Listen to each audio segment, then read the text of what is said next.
आदरणीय मेरे प्रिय दोस्तों, मित्रों और भक्तों, आजकल रेनी सीज़न है और इस बार पहाड़ों पर कुछ ज़्यादा ही बरसात हो रही है।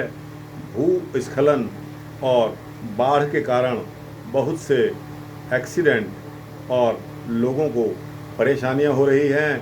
खासकर पहाड़ पर तो लोगों के लिए इतनी परेशानियां और जान का जोखिम खड़ा हो गया है कि बादल फटने से बरसात, और वो भी इतना पानी कि जो संभाला ना जा सके, लोगों को बहुत ही परेशानी हो रही है।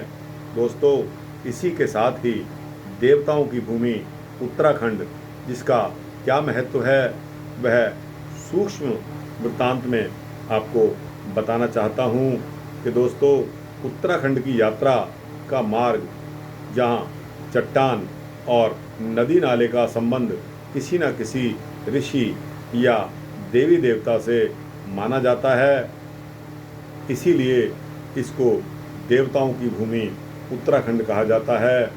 उनमें हर किसी का अपना अपना अलग एक महत्व और महात्म है। आज की भौतिकवादी दुनिया में यह समझना मुश्किल है कि वह कौन सी श्रद्धा, भक्ति और विश्वास यात्रियों के अंदर होता है कि जिसकी प्रेरणा पाकर लाखों हिंदू नर नारी कठिन से कठिन और लंबी यात्रा को निकल पड़ते हैं, उन पवित्र स्थानों में पहुंचते हैं जो कि हिमालय पहाड़ और दूसरे पहाड़ों पर या ऐसी गुफाओं में बने हुए हैं जिनके विषय में बहुत ही पुरानी कथाएं प्रचलित हैं। प्रत्येक व्यक्ति जो यात्रा करने जाना चाहता है, उसके लिए आवश्यकता क्या है, वो इस वृत्तांत में बहुत ही महत्वपूर्ण है।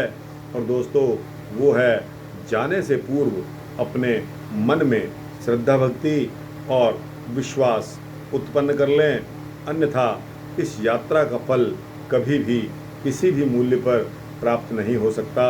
इसलिए दोस्तों, जो कोई भी यात्रा पर जाता है, उसके लिए उसका विश्वास, आत्मविश्वास और श्रद्धा, भक्ति उसके मन में होनी चाहिए, जिससे उसकी यात्रा भरपूर फलित होती है।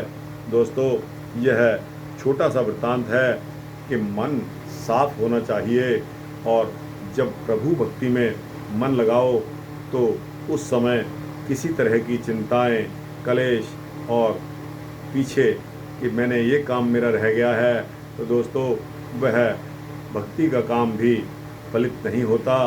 सब चिंताएं छोड़कर श्रद्धा, भक्ति लेकर पूरे विश्वास के साथ ही आप तीर्थ स्थान में जाइए। आपका परोपकार होगा, आपको मुक्ति प्राप्त होगी। जय श्री राधे, जय श्री कृष्ण।